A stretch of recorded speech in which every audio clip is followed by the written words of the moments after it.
La palabra de hoy se encuentra en Romanos capítulo 13, versos 1 al 7.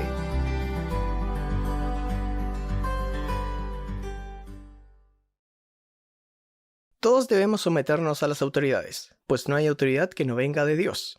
Las autoridades que hay han sido establecidas por Dios. Por lo tanto, aquel que se opone a la autoridad en realidad se opone a lo establecido por Dios, y los que se oponen acarrean condenación sobre ellos mismos. Porque los gobernantes no están para infundir temor a los que hacen lo bueno, sino a los que hacen lo malo. ¿Quieres vivir sin miedo a la autoridad? Haz lo bueno, y tendrás su aprobación, pues la autoridad está al servicio de Dios para tu bien. Pero si haces lo malo, entonces sí debes temer, porque no lleva la espada en vano, sino que está al servicio de Dios para darle su merecido al que hace lo malo. Por lo tanto, es necesario que nos sujetemos a la autoridad, no solo por causa del castigo, sino también por motivos de conciencia. Por eso mismo, ustedes pagan los impuestos, porque los gobernantes están al servicio de Dios y se dedican a gobernar. Paguen a todos lo que deban pagar, ya sea que deban pagar tributo, impuestos, respeto u honra. Solamente a modo de anécdota, les quería comentar de que el libro de Romanos, especialmente el capítulo 13, a mí hace un par de años atrás me ayudó a entender cuál debía ser mi relación con los impuestos. Uno cuando es joven no tiene muchos recursos económicos, vende cosas, recibe plata del papá y anda cuidando peso por peso. ¿Ya? Por lo menos esa es la realidad de muchos de los jóvenes de nuestro país. Así que yo era un joven que no me gustaba pagar muchos impuestos, que digamos, o no me gustaba en realidad pagar lo que se me cobraba. Y claro, cuando obviamente tomaba una micro para ir al centro, le pedía descuento al chofer de la micro. Así que bueno, muchos micreros tuvieron compasión de mí y me llevaban por la mitad del precio, etc. Pero mi relación con los impuestos o con el pago de los servicios se continuaba y claro, cuando fui creciendo ya en la época de la universidad tenía un poco más de plata, así que iba a las tiendas del retail, una buena polera, un buen jeans, y cuando llegaba a la caja yo decía, ahí está, un descuento. Así que le pedía un descuento a la dueña de la tienda o a la cajera y me lo hacían. Pero lo que yo no me daba cuenta que era que ellos lo hacían a costa de no darme boleta. El libro de Romanos, de alguna forma, me ayudó a entender cuál debía ser mi relación con el Estado, mi relación con el cuidado y el bien de nuestro país. Y el libro de Romanos me ayudó a entender de que Dios cuida nuestro país a través de los impuestos. El libro de Romanos, de alguna manera, se mete en temas como estos. ¿Cómo ser un ciudadano responsable? Entonces, la pregunta que quiero responder en esta mañana es ¿cómo relacionarnos con el Estado y con sus autoridades? Creo que es un tema contingente para poder tener una convicción bíblica respecto a esto. Y si, para poder colocar a modo de contexto, cuando tú escuchas, por ejemplo, los medios de comunicación o lees los diarios, la gente habla mucho del Estado. Pero cuando tú le preguntas a una persona, si tú le dices, oye, ¿me puedes decir a qué te estás refiriendo con la palabra Estado? La gente se pone nerviosa y no sabe qué responder. Así que una buena definición de nación y Estado tú la puedes encontrar en la Constitución de nuestro país. Así que déjame darte por lo menos dos definiciones para poder entender un poco acerca de este tema. Primero, déjame plantearte lo que significa la palabra nación. La palabra nación deriva de una palabra latina que es natio, que significa pueblo, raza o clase. Entonces, una nación es un grupo de personas, un grupo humano, vinculados entre sí por lazos, por ejemplo, de sangre, de origen, de raza, pero también relacionados, por ejemplo, por temas de carácter espiritual, religioso, la lengua, por ejemplo, o también su historia. Ahí está lo que es una nación. Por eso que nosotros somos, por un lado, una nación. Pero cuando este grupo humano alcanza otro orden, de carácter, por ejemplo, social, político, jurídico y económico, se habla de Estado. Y por eso nosotros también somos un Estado. Somos nación y somos Estado. Y Dios, en su inmensa sabiduría y en su inmenso amor hacia nosotros, Él nos traza un camino para poder saber relacionarnos como creyentes con el Estado, porque nos ama. Así que lo primero que nosotros vemos aquí en el libro de Romanos es que nuestro sometimiento a las autoridades de nuestro país, especialmente a las autoridades de nuestro Estado, son un testimonio de nuestra sumisión a Dios. Que en la medida que tú te sometes a las autoridades del Estado, tú de alguna manera vas a estar mostrando si te sometes o no a la misma autoridad de Dios. Y el contexto de nuestra carta a nosotros nos debería llamar mucho la atención, porque en el contexto en el cual Pablo le escribe a los romanos, la carta a los romanos, a la iglesia que estaba en Roma, precisamente no habían autoridades espirituales de la iglesia a nivel regional. No habían autoridades, por ejemplo, que supervisaran una nación entera, una región o una comuna, ¿ya? No existían ese tipo de autoridades. Las autoridades básicamente a nivel de Estado eran romanas. Y estas autoridades romanas eran duras y hostiles con la gente. Había un sistema de tributación o de impuestos que no era justo para la gente. Y por otra parte también había mucha esclavitud. En ese contexto, Pablo le escribe a los romanos esta carta y este trozo de la Escritura. Todos debemos someternos a las autoridades, pues no hay autoridad que no venga de Dios. Las autoridades que hay han sido establecidas por Dios. Así que ahí está. El primer punto que Dios nos quiere hoy día hablar a nuestras vidas es un llamado a los cristianos. Si tú eres un cristiano, Dios hoy día te llama en esta mañana a someterte a las autoridades del Estado, de nuestra comuna, la intendencia, el gobierno, a cualquier autoridad que opere en nuestra ciudad. ¿Y qué significa esto? Que las autoridades que hoy día regulan nuestro Estado han sido puestas por Dios mismo. Dios las puso ahí. Pero nosotros necesitamos tener una buena interpretación de este texto bíblico para no confundirnos. Porque inmediatamente uno se pregunta, entonces, ¿qué pasa, por ejemplo, con las autoridades como Nerón, Domiciano, que regulaban, por ejemplo, la época de ese tiempo? Hitler, Stalin, Saddam Hussein. Necesitamos tener un buen entendimiento de cómo opera este principio para poder saber relacionarnos con el Estado. Dios dice en su palabra que Él no es responsable del mal, ni del pecado, ni del mal ejercicio de la autoridad. Dios pone a las autoridades, les da poder, autoridad, pero eso no quiere decir que Él es el causante, el que promueve, ni el responsable de la maldad de las autoridades. ¿Por qué razón?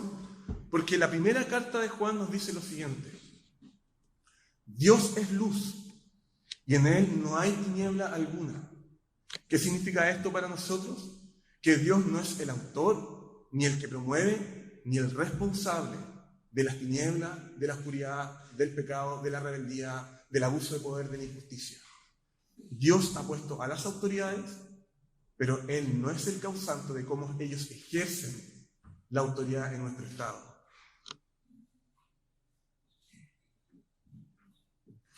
Debemos pensar cómo Jesús se relacionó con las autoridades de ese tiempo. ¿Recuerdan las palabras que Jesús le dijo a Pilato?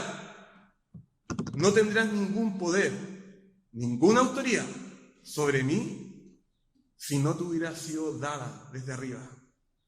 Entonces la pregunta que debemos hacernos es: ¿quién fue quien le dio autoridad a Pilato? Fue Dios. Pero Dios no fue el responsable de que Pilato ejerciera mal el poder y fuera injusto. Entonces, cada institución de autoridad en nuestro Estado están aquí por Dios. Los poderes ejecutivos, legislativo, judicial y cada institución de orden público han sido puestas por Dios bajo su autoridad. Pero cada autoridad puesta por Dios un día va a tener que dar cuenta de cómo han ejercido su poder. Y nuestro respeto hacia ellas es un testimonio de nuestro sometimiento al Señor. La razón, como dice el libro de Romanos, es porque las autoridades que existen, como dice el libro de Romanos una y otra vez, fueron establecidas por Dios. Entonces, por esa razón nosotros debemos tener una buena relación con las autoridades de nuestro Estado. Debemos reconocer una implicancia para nuestras vidas. Debemos, en primer lugar, reconocer que hay muchas cosas buenas que nuestras autoridades, por injustas que sean, nos han hecho el bien a nuestra ciudad. Entonces nosotros somos llamados a respetar las leyes. Por ejemplo, somos llamados, por ejemplo, a poder presentarnos ante el tribunal cuando el tribunal nos llame a presentarnos en el día apropiado y en la hora señalada. Somos llamados, por ejemplo, a votar, a ser partícipes del sistema electoral. Es nuestro deber cívico, a no transgredir las normas y las cosas que regulan a nuestra ciudad, establecidas, por ejemplo, por una intendencia, una gobernación o un municipio. Porque cada vez que nosotros nos sometemos al Estado, estamos dando un testimonio de que nos estamos sometiendo a Dios. Pero hay una segunda razón, y la segunda razón está en el versículo 2, dice: por lo tanto, aquel que se opone a la autoridad, en realidad se opone a lo establecido por Dios, y los que se oponen acarrean condenación sobre ellos mismos. ¿Qué es lo que está diciendo Pablo? En otras palabras, si tú te opones a la autoridad, te estás rebelando contra Dios mismo. Tu rebeldía, tu oposición contra el Estado, entonces da cuenta de tu rebeldía contra Dios. Entonces Pablo nos está enseñando que existe una clase de rebeldía ciudadana que tiene que ver con el carácter espiritual, con tu carácter como cristiano, que está ligada a nuestra falta de sometimiento y sujeción a la autoridad de nuestra ciudad. Entonces alguien podría decir que uno puede llevar una vida muy piadosa, muy moral, muy espiritual, pero si tú de alguna manera no te estás sujetando a las diversas autoridades del Estado, entonces tu sumisión a Dios no es tan así como tú lo planteas. Hay una forma de rebelión contra Dios ligada a nuestra relación con el Estado y con sus autoridades. Por ejemplo, si tú quieres salir a marchar por las personas que aún no han nacido y la intendencia, por ejemplo, no lo ha autorizado, tú no deberías ocupar una calle en nuestra ciudad, porque si lo haces, te estás rebelando contra Dios. Si tú, por ejemplo, tienes que pagar impuestos, eres un empresario, o vas a comprar y alguien te ofrece un descuento a costa de no darte boleta, tú debes negarte, porque eso es ilegal. Entonces nosotros no debemos buscar formas poco éticas para no hacerlo, en otras palabras, porque cada vez que buscamos formas para poder transgredir la autoridad y lo que regula el Estado, nos estamos rebelando contra el Señor. Pablo dice que si tú te opones a la autoridad, entonces acarreas para tu persona condena. Recibirás castigo por tu rebeldía. Por eso que mucha gente, por ejemplo, que decide construir una casa sin adecuarse al plan de regulación y hace cosas a medias, ¿qué es lo que sucede? Le cobran una multa, y si se resiste y no paga y no regula su situación, la municipalidad viene y te derriba tu construcción. Castigo para tu vida, pérdida económica, malestar, una mala inversión, mala decisión, ser poco sabio. Entonces yo creo que en primera instancia a la condena a la cual se refiere Pablo, se refiere a una condena que ejerce el Estado. Y la razón es porque Pablo le está escribiendo a los cristianos. No se refiere en primera instancia a un castigo eterno de Dios. Y la razón es porque Cristo ya los ha librado del castigo eterno por medio de la cruz. Por eso que yo digo que en primera instancia creo que se refiere a una condena, a un castigo de parte del Estado hacia las personas. El punto de Pablo es bastante sencillo. Es un punto cristiano. La rebeldía ante la autoridad merece un castigo. Por lo tanto, queridos hermanos y amigos, no es sabio, no es humilde, no es una actitud cristiana oponerse a la autoridad. Y les voy a dar otra razón, que es mi tercer punto, versículos 3 y 4. Dice, porque los gobernantes no están para infundir temor a los que hacen lo bueno, sino a los que hacen lo malo. Pues la autoridad está al servicio de Dios para tu bien.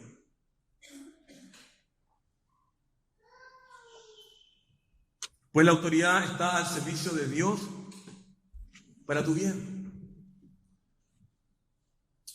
Entonces una buena forma, un buen plan para poder regular a nuestro Estado, a nuestro país con los impuestos. Y si tú pagas tus impuestos, la ciudad va a estar bien. La ciudad va a estar mejor cuidada. Pero de manera que sea justa, equilibrada, con los más vulnerables y al mismo tiempo equilibrada con los que tienen más.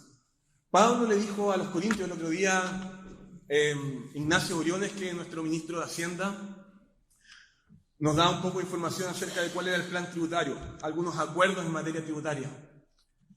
Le tuiteaba ya a Ignacio Briones y le decía que lo que él está de alguna forma acordando con algunas de las autoridades, el principio es que los que tienen menos pagan menos impuestos y los que tienen más pagan más impuestos, ¿no es cierto? Uno de los acuerdos fue que algunas de las propiedades que están por sobre 400 millones de pesos van a tener que pagar más impuestos y los que tienen menos van a pagar menos impuestos. Y lo que yo le decía a Ignacio Briones, a la autoridad, es que es un principio cristiano básico. Segunda carta a los Corintios, capítulo 8, versículos del 9 hacia adelante. El que tiene más, entonces debe bendecir, debe dar, para que los que tienen menos no sufran escasez. Un principio cristiano que hoy día en nuestro gobierno, nuestro Estado, nuestras autoridades políticas, después de tanto tiempo, logran ahí cuajar. Está ahí en la Escritura, principio bíblico. Que los que pasamos por un buen momento económico, lo voy a aplicar aquí a la iglesia, que los que pasamos por un buen momento económico no es para satisfacer todos nuestros apetitos internos materiales. Claro que no. Los que pasamos buen tiempo económico es para que podamos de alguna forma ahorrar y ser generosos, para que los que lo están pasando mal puedan ser de alguna manera bendecidos y ayudados por los que tienen un buen pasar económico. Entonces Pablo está diciendo que las autoridades están al servicio de Dios para nuestro bien. ¿Qué significa esto? Que están presentes allí, ¿para qué? Para poder impartir justicia y castigar. En otras palabras, el punto es el siguiente, Pablo, que Dios nos ha bendecido como ciudad y como nación.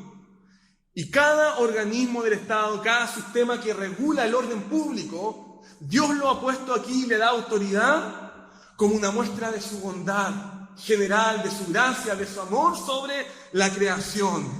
Las personas que han ido, por ejemplo, a Italia o que han ido a India sabrán que es muy difícil transitar en vehículo. ¿Por qué? Porque no hay un plan cívico que regule el tránsito. O si es que lo hay, los ciudadanos lo transgreden. Es un caos vivir en esos lugares en términos de tránsito. Entonces cuando un carabinero precisamente para a un ciudadano y le dice, ¿sabe qué? Usted va muy rápido. Lo que hace un cristiano, un pastor, no saca su cuello. Lo aprendí de Sergio Sacunar. Un día hace un par de años atrás, veníamos en su auto, nos pararon ahí en la Costanera, ahí parece que veníamos un poco a exceso de velocidad, su licencia, y ¿saben qué? Sergio no sacó su cuello. No le dijo, ¿sabe que yo soy ministro, soy pastor? Nada de eso. Sacó su licencia, se la pasó, hasta que el carabinero le dijo, ¿para dónde va? Él le preguntó. Y él le dijo, voy a la iglesia de San Jones. ¿A qué? A poder, en el fondo, dirigir el servicio. Váyase de largo. Me sorprendió, en el fondo, saber que mi colega no estaba usando de alguna forma su poder para poder transgredir lo que era lícito ante esa situación. Y lo digo, en el fondo, admirando a Sergio por lo que él hizo. Entonces Dios le da poder y autoridad al Estado para que ellos cuiden de nosotros, para que administren justicia, orden, regulen el caos de la ciudad. Una gracia general para la creación. pero al mismo tiempo está la gracia específica que salva. Yo me estoy refiriendo a la bondad general, a la gracia general, al amor bondadoso que Dios derrama para poder cuidar a una ciudad. Él hace salir sol sobre justos o injustos, sobre creyentes y no creyentes. Es parte de esta gran bondad de Dios. Y cada ley, cada decreto, cada plan de regulación, cada cuerpo de autoridad que procede de manera justa es por el bien de nosotros. Es una muestra de la maravillosa gracia de nuestro Señor. Uno de los reformadores, quiero ejemplificar el punto, uno de los reformadores, y aquí no sé si era Juan Calvino o Martín Lutero, se los doy como tarea, por favor, ayúdenme en esto, una tarea, investiguen cuál de los dos era. Él decía que Dios cuidaba la ciudad. Que Dios cuidaba la ciudad. Pero él decía que Dios no derramaba leche del cielo. No lo hace. No envía leche del cielo. Lo que Dios hace es que Dios hace crecer el pasto. ¿Y qué es lo que hace la vaca? La vaca se alimenta del pasto. Entonces, Dios, ¿qué es lo que hace? Sostiene a un hombre, le da vida, le da fuerzas. Y este hombre cuida su campo y ordeña la vaca. Y echa la leche en una botella. Y este hombre, cuidado y sostenido por Dios, va a la ciudad y vende la leche a un precio justo. ¿Se dan cuenta? ¿Cuál es mi punto? Que Dios cuida de nosotros a través del Estado y nos muestra cada día que nos preserva, nos sostiene, nos guía, nos preserva y nos cuida. Y nosotros como cristianos somos llamados a ser un testimonio de ser ciudadanos responsables. Sin embargo, todavía hay injusticias, abuso de poder, mala administración de los recursos naturales. Unos pocos se adueñan del agua. Poca empatía de la élite política y empresarial, que ha sido una de las críticas que hizo la directora de la Fundación de Observatorio de Gasto Fiscal a la élite política y a la élite empresarial. Poca empatía con la realidad de la ciudad. Entonces, ¿cómo responder ante esta situación? Pongan sus ojos en la ciudad futura, en la autoridad ideal, que es nuestro Señor Jesús. Eso fue lo que leímos en Apocalipsis. Se los voy a leer para ser mucho más fiel al texto bíblico. Y en el Espíritu me llevó a un monte de gran altura y me mostró la gran ciudad santa de Jerusalén, la cual descendía del cielo, de Dios. Tenía la gloria de Dios y brillaba como una piedra preciosa. Un pastor también que es muy amigo mío, Cristóbal Cerón, que es el director, en el fondo el rector del Centro de Estudios Pastorales en Santiago, pastor de la Iglesia Santiago Apóstol, lo explica de esta manera. Ese es el final que vamos a ver y que aparece allí en el libro de Apocalipsis. Cuando nuestro Salvador, cuando nuestro Señor regrese por nosotros, por los creyentes, por los que hemos depositado nuestra vida en el Evangelio, en la cruz y la resurrección de Cristo. Un día nosotros nos vamos a encontrar cara a cara con nuestro Rey Celestial, con nuestro Rey y con nuestra autoridad ideal, aquel que gobierna con el servicio y con el amor, y que usó su poder no para poder abusar de la gente, sino para poder salvar a la gente. Y Jesús nos va a traer un reino perfecto, con el cual viviremos por siempre. Jesús no va a ser un rey lejano, va a ser un rey cercano que sanará todas nuestras heridas y todas nuestras dolencias. Y Él susurrará con su cántico a nuestro oído y podremos escucharle. Y así como Juan podremos recostar nuestra cabeza en su pecho. Y todos los dolores que fueron producidos bajo un gobierno corrupto, egoísta, ambicioso, altanero y tirano, va a ser borrado de la tierra. por un reino de justicia, amor, servicio y paz. Y en su reino, por su amor demostrado en la cruz de Cristo y su resurrección, nosotros viviremos por siempre. Que esta esperanza les anime y los ayude a ser humildes para poder ser ciudadanos responsables para la gloria y el testimonio de Cristo. Amén. Le invito entonces a ponerse de pie. Vamos a cantar.